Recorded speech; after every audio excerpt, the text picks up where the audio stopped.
So that's what I always checked, until there was an actual bot that actually fit. So. And that's only recent. And I think I mentioned that before when I saw your show, that like my parents, I'm first generation, so like I'm Nigerian and my parents are from Africa, but it's like you're automatically in that category of African American. But I was definitely raised with Nigerian culture in America, so not having that option either. It's kind of like you're all come together, you don't have an identity within African American. That kind of ties into my experience. On my mom's side of the family, both her parents were immigrants from Ukraine. And so I grew up with a strong Ukrainian influence from her. And then my dad's family has been here forever. And he's part Irish and then part, we don't know what else. Because they've been here for in America for 300 years. But I've really spent a lot of time, especially the last few years, trying to research the areas where my family is from. The Ukrainian side, the Scottish side, the Irish side, the German side, the Alsatian side, just trying to figure out where some of these behaviors and mannerisms and ideas came from. Because it's fascinating to me, especially when I look at it from a behavioral or psychological point of view, the things that we learn, things that my mom experienced being the child of immigrants. But, looking, being white, but being from a very different culture than they may have thought of because she was not Western European. She was Eastern European cultures are very different. Right. Right. And for instance, in Europe, if everyone had to mark, everyone white had to mark Caucasian, I think, they'd be pretty horrified. I mean, Greeks are not the same as French, are not the same as. Anyone else? In addition to race, but. I think it's interesting, when we do standardized testing, I'll mark Asian, but then when I fill out scholarship applications at home, I'll click Japanese, Okinawan, they don't just have Asian, or they don't just have Pacific Islander, they'll have Native Hawaiian, Indonesian, it's more specific. And you bring up a really good point. There's money tied to that.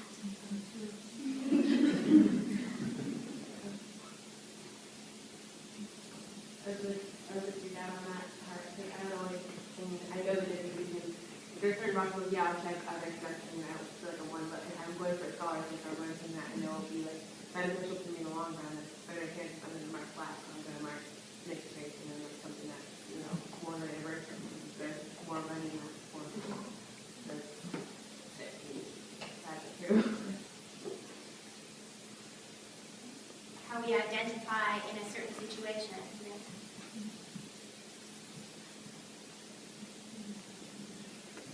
I think if I had to choose what I identify myself as, I'd pick more of I would say that I'm Muslim. So I feel like I know how to raise before I'm any race in Muslim.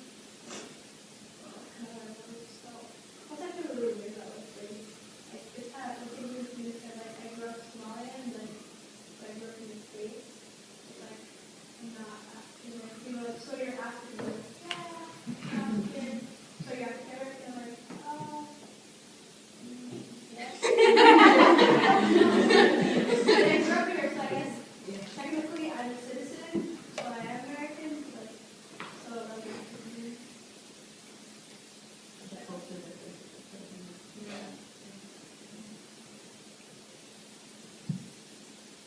I have a question for you. Where did the thought process come into play? How did that become integrated into your idea? Well, for me, I knew that having those iconic, growing up, for better or for worse, I can say, as an adult, I watch TV, I'm not part of media, but, and so those were my two. Laura Ingalls Wilder, I don't know if anyone remembers Little House on the Prairie, but she was she and Pippi Longstocking, I'm I like them. And then there was, Kizzy from Roots, who was wow, I want to be her, and so to me, these were big signifiers, identifiers for me, in trying to figure out who I was and what I was. Even Jenny Rose from the Jeffersons, but she never felt like me, and that was, and that was even more confusing to me because she was supposedly mixed race. So I knew I wanted their stories to be included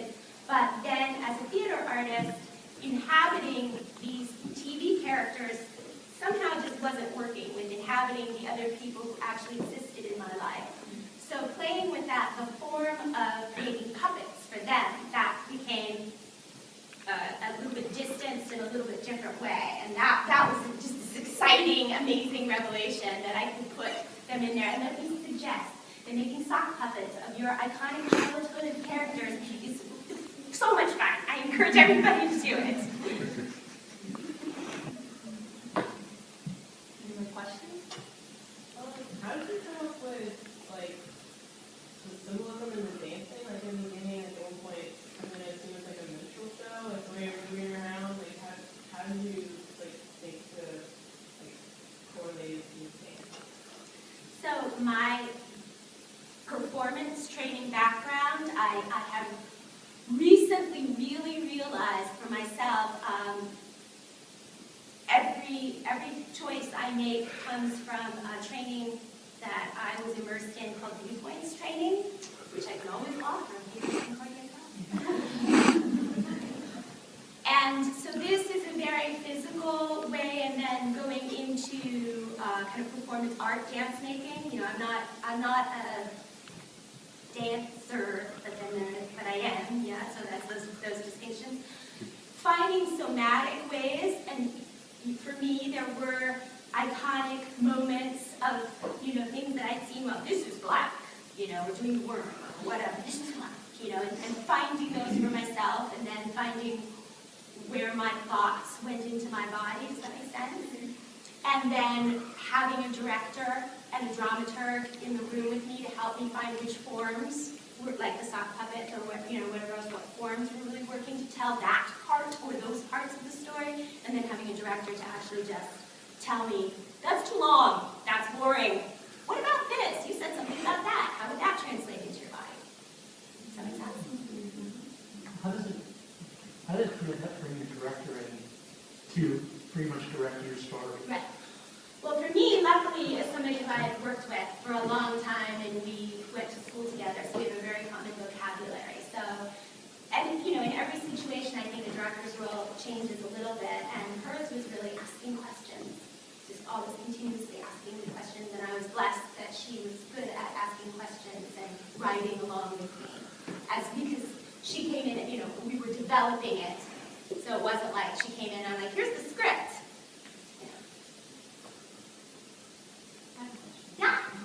I think what you're talking about here is becoming more of a prevalent issue because we become such a diverse culture as far as the younger generation. Kind of like a coming of age story, like what would you identify yourself with now, being older and having gone through?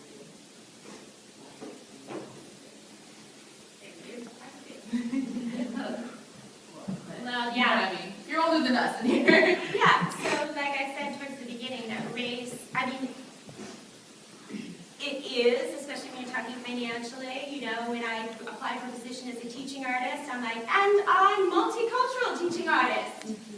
And when I get a call for an audition where they're looking for women, black women in their 40s, I know they're not actually looking for me, right? So it's a very interesting, like, pathway to negotiate. But I would say that more now my experiences are married, liberal, green, you know, the things are where I start What to advice, find my tribe. and what advice would you give to a young person who's trying to figure that out? Oh, wow. Don't, she said, yes, don't. Don't try to figure it out.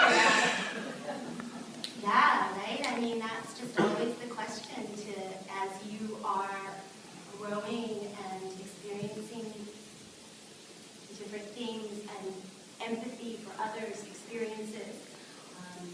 In some ways, as I'm sure you've all heard, we're so much more alike than we are different. And at the same time, each of us, I mean, this is something that has always surprised me about diversity. And you are in Diversity Week, that even a room filled with all Finnish people is diverse, right? Everyone has their own stories and their own situations, and the more that we can take time to talk to one-on-one with other people, you know, what do you do in your house that's like different than what they do next door? What customs do you have? Can be just, you know, how you celebrate the holidays, or how, you know, the nicknames we have for our grandparents. celebration of that and the celebration of everybody else's diversity. So I don't know if I completely answered your question, but that's my answer. Anyone have any last questions?